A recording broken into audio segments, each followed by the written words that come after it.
අද වැස්සේ උණුවේ තේ එකක් බොන ගමන් කන්න හැමදාම හදන රෝල්ස් එකට වඩා ටිකක් වෙනස් විදියට කන්න පුළුවන් රසම රස රෝල්ස් රෙසිපි එකක් අරගෙන ආවා. ඉතින් මේකට මම මුලින්ම පාන් පිටි වලින් කෝප් එකමාරක් වගේ අරගන්නවා. දැන් ඒකට සීනි වලින් තේ හැඳි එකයි, අලුත් ඊස්ට් වලින් තේ හැඳි එකයි, බටර් වලින් මේසඳි එකකුයි, ලුණු කුඩු වලින් තේ හැඳි එකකුයි එකතු කරගන්නවා. දැන් මේ ටික මේ වගේ මුලින්ම හොඳට කලවම් කරගන්න ඕන.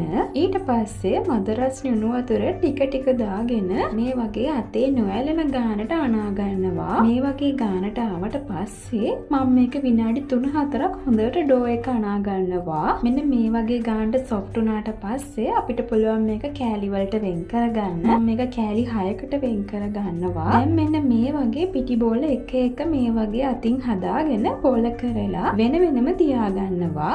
ඒ වගේම පිටි බෝල වල පොල් තෙල් ටිකක් ගාගෙනම වෙන වෙනම තියාගන්න ඕන. දැන් මේක මම විනාඩි 40ක් වගේ හොඳට පිපෙන්න වහලා තියෙනවා. ඉතින් මේක පිපෙන්න යන කාලය ඔයා ඉන්න උෂ්ණත්වය අනුව වෙනස් වෙන්න පුළුවන්. ඉතින් මම මේ රෝල්ස් එකට හදාගත්ත ෆිලින් එක තමයි මේ තියෙන්නේ. මම සාමාන්‍යයෙන් කට්ලට් එකකට හදන කඩේකම තමයි හදාගෙන තියෙන්නේ. ඒකට තව ලීක්ස් ටිකකුත් හීනියට කපලා එකතු කරගෙන තියෙනවා. ඉතින් මේ වෙනකොට පිටි බෝල් ටික හොඳට පිපිලා තියෙන්නේ. දැන් පුළුවන් අපිට රෝල්ස් ටික හදන්න පටන් ගන්න. මම මුලින්ම මේ වගේ පිඟාන තෙල් ටිකක් ගා ගන්නවා. ඊට පස්සේ එක පිටි බෝලයක් අරගෙන මේ වගේ තුනී කරගන්නවා. ඉතින් මැදින් අල්ලන්නේ නැතුව මේ වගේ වටේට තුනී කරගන්න ඕන. ගොඩාක් තුනියට තුනී කරගන්න ඕන නැහැ. මෙන්න මේ වගේ ගානට තුනී කරගත්තට පස්සේ ඉතර භාගයක් මැදින් තියලා අල කරේකිනුත් මේස දෙකක් වගේ වටේට මේ වගේ තියාගන්නවා. ඊට පස්සේ පුළුවන් අපි සාමාන්‍යයෙන් මාළු පාන් එකක් නවා ගන්න විදියටම මේ විදිහට ලස්සනට නවා ගන්න.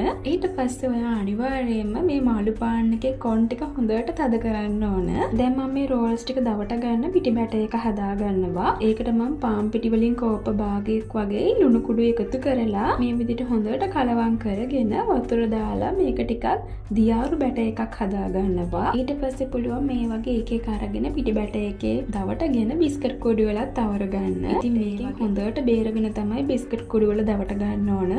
ඉතින් මේක දෙපාරක් කරන්න අවශ්‍ය නැහැ. එකපාරක් කරගත්තම ඊට පුළුවන් ලිපේ ගින්දර අඩුවෙන් තියාගෙන එක එක බැද ගන්න. ඉතින් මෙන්න මේ වගේ ලස්සන බ්‍රවුන් කලර් එකක් ආවට පස්සේ ඔයාට පුළුවන් ලිපෙන් බාගන්න. තියෙන්නේ මම මේ විදිහට හදාගත්ත රෝල්ස් ටික.